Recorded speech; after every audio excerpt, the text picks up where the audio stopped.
Alright, hello and welcome to the all-new Android development video tutorial series. I am your host, Matthias Reich, and I'm very excited to be part of this series. Now, the goal of these tutorials is to teach you how to create applications for the Android platform. Well, some of you might already be familiar with Android and some others maybe not. So in order to create an equal basis for everyone, I decided to start off with a few basic things and slowly increase the complexity of the tutorials. So to all of you Android programmers with basic understanding and knowledge of the platform, waiting to get their hands dirty, hang on there. We will get to the more advanced topics further along the way. But in this episode, we will start out simple. What I want to show you today is what software you will need to download and install in order to start developing for Android. Well, there's one important thing to mention. Since I'm a Windows user, these tutorials feature Android development on a Windows machine. Now, for the most part of this series, that makes no difference and it shouldn't even matter what operating system you develop on. But in this episode, I will show you how to set up an Android development environment for Windows. If you're running a different system, please refer to the installation guide on the official Android website. Oh, and one last thing before we get started.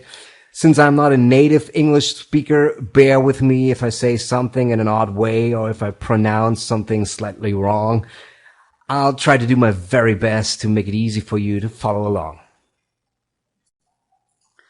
Alright, the first thing you want to do is download the actual Android SDK. To do that, go to the official Android developer website at developer.android.com and click on SDK. Here you can see the download links for the SDK for all available platforms. At the time of this recording, the latest version is Android 1.5 Release 2. I'll choose the Windows version and click on it.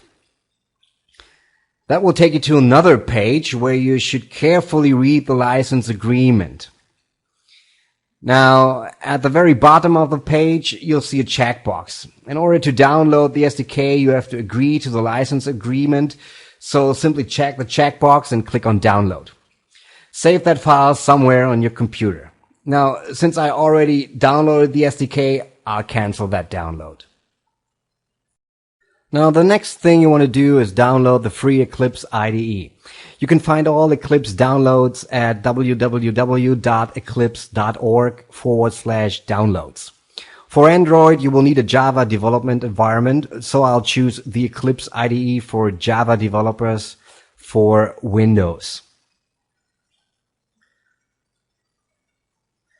Next, simply click on the link at the top to download your copy of Eclipse. Again, since I already downloaded Eclipse, I'll cancel this download. Next, you need to make sure that you have the latest JDK version installed. So go to the java.sun.com/java.se/downloads and download the latest version. At the time of this recording, that is JDK 6 Update 14. Also, you need to make sure that you are actually downloading the JDK. Do not download the JRE, since that is only the Java runtime environment.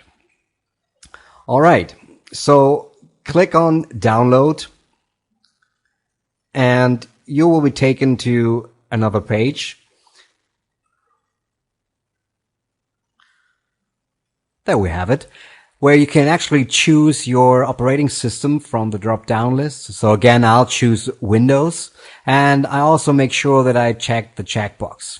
Well, so click Continue. And on that following page, simply click the link to download the setup file for the JDK.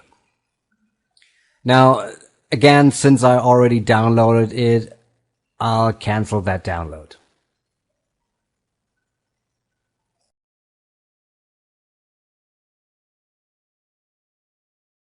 So now that you've downloaded everything, it is time to start the installation. First, you should install the JDK.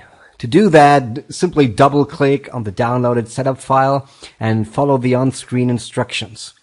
Now, depending on how fast your computer is, this may take a while, so be patient. Then, after the JDK has been successfully installed, go ahead and extract the Android SDK into a folder on your hard drive.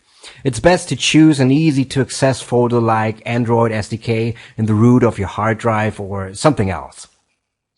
Finally, unzip your Eclipse package. An optional thing that will make life a lot easier is to add the Android SDK's tools directory to your path variable. Depending on which operating system or even which version of Windows you use, you will find that in slightly different places.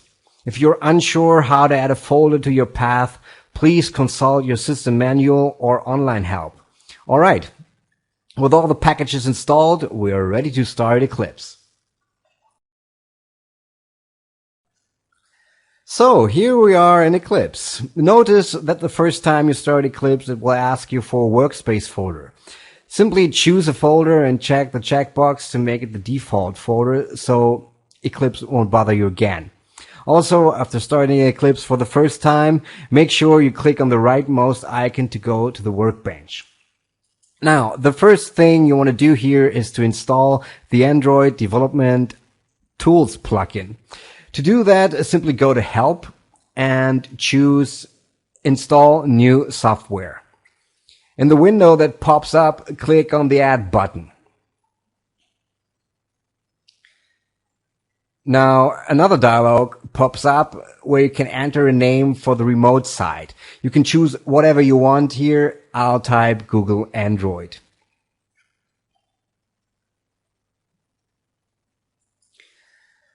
For the location, enter https://dl-ssl.google.com/android/eclipse.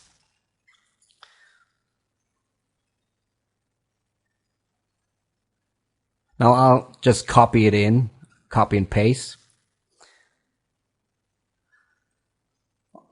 Alright, now click OK to confirm. Alright, Eclipse will now search for a repository at that location you just entered, and after a few seconds you should see that it has found the developer tools.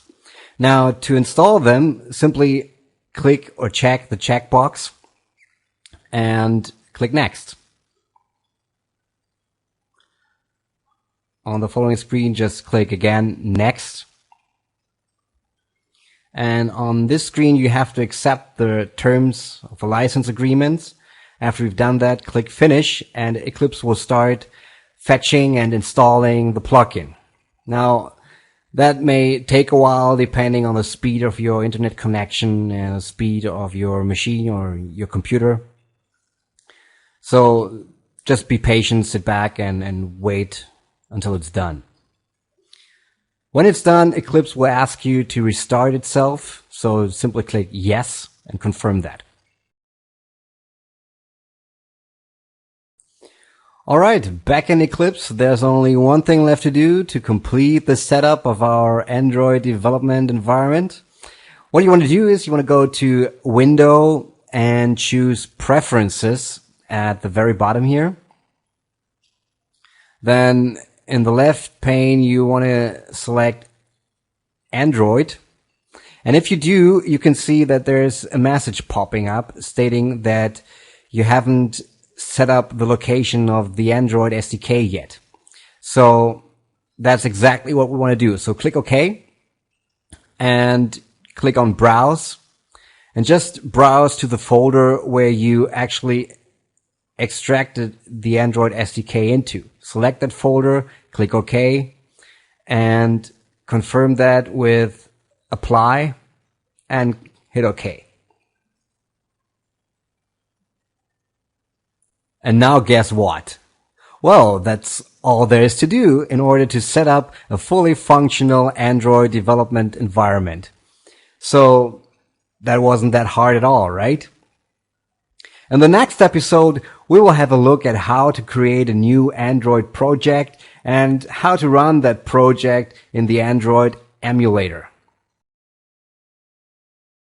Alright, thanks for watching. I hope I didn't go too fast and you could follow along and learn something.